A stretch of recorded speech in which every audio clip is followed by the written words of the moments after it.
नमस्कार। भारत का दिल, राजनीति का केंद्र और एक ऐसी जगह जो अपने आप में एक देश जितनी बड़ी है।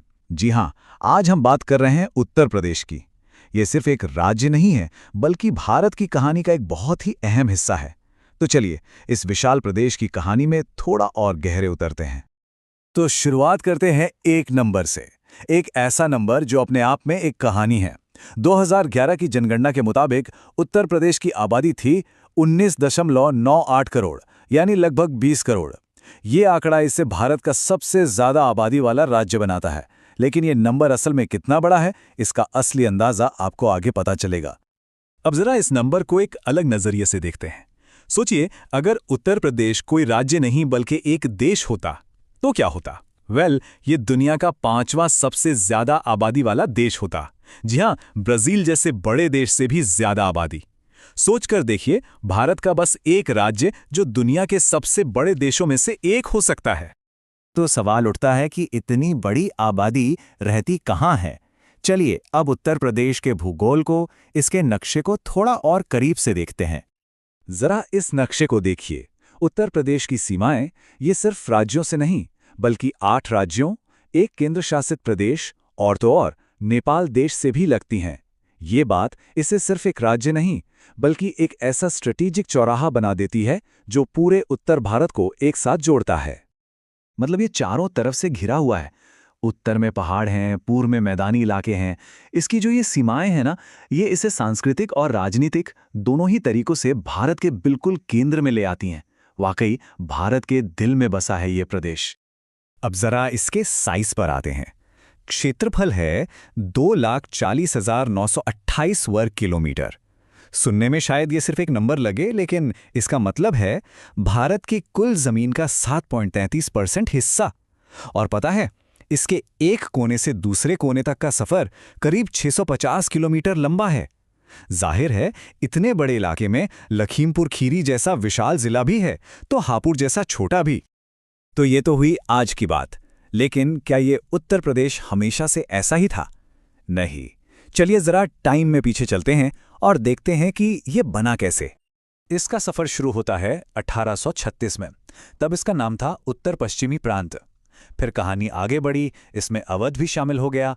नाम भी बदलते रहे, कभी आगरा और अवध का संयुक्त प्रांत, फिर थोड़ा छोटा होकर सिर्फ संयुक्त प्रांत, और फिर आखिरकार 24 जनवरी 1950 को इसे वो नाम मिला जिससे हम सब इसे जानते हैं, उत्तर प्रदेश।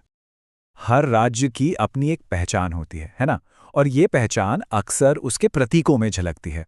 तो चलिए अब उत्तर प्रदेश के उन खास प्रतीकों से मिलते हैं जो इसकी कुदरती विरासत और संस्कृति की कहानी कहते हैं। सबसे पहले मिलिए राजकीय पशु बारहसिंगा से। इसे स्वैम्प डियर भी कहते हैं। देखिए कितना खूबसूरत है ये। लेकिन ये जितना सुंदर है, उतना ही नाजुक भी। ये एक असुरक्षित प्रजाति है जो हमें बार बार याद दिलाती है कि इस विरासत को संभालना कितना जरूरी है। और ये है राजकीय पक्षी सारस क्रेन। इसकी एक बहुत ही खास बात है। क्या आप जानते हैं, सारस अपनी पूरी जिंदगी सिर्फ एक ही साथी के साथ गुजारता है। ये बात इसे प्यार और वफादारी का एक बहुत ही खूबसूरत सिंबल बना देती है। अब आते हैं राजकीय पेड़ पर, अशोक का पेड़। ये सिर्फ एक पेड़ नहीं है, बल्कि राज्य की हरी भरी संपदा और सांस्कृतिक मान्यताओं का प्रतीक है। इसे बहुत पवित्र माना जाता है। और आखिर में ये देखिए, राजकीय फूल पलाश।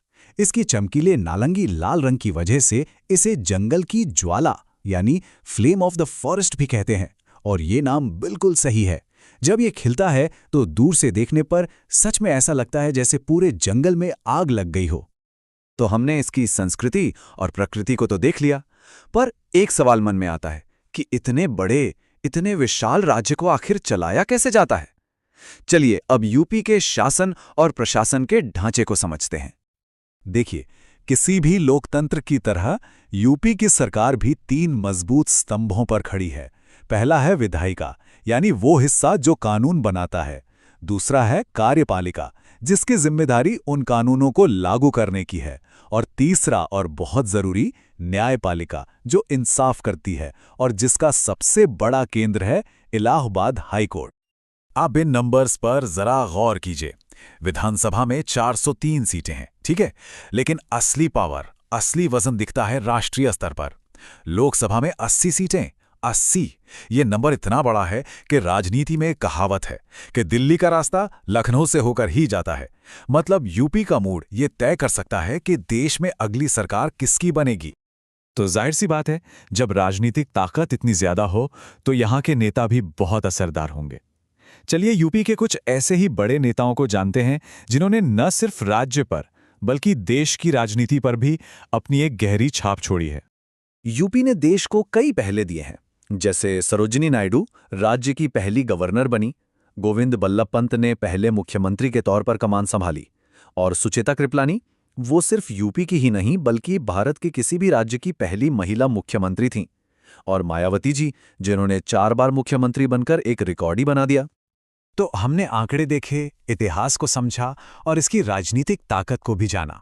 इन सबसे एक बात तो बिल्कुल साफ हो जाती है, उत्तर प्रदेश इतना विशाल है, इतना अहम है कि यहाँ जो कुछ भी होता है उसका असर सिर्फ इसकी सीमाओं तक नहीं रहता, इसकी गूंज पूरे देश में सुनाई देती है।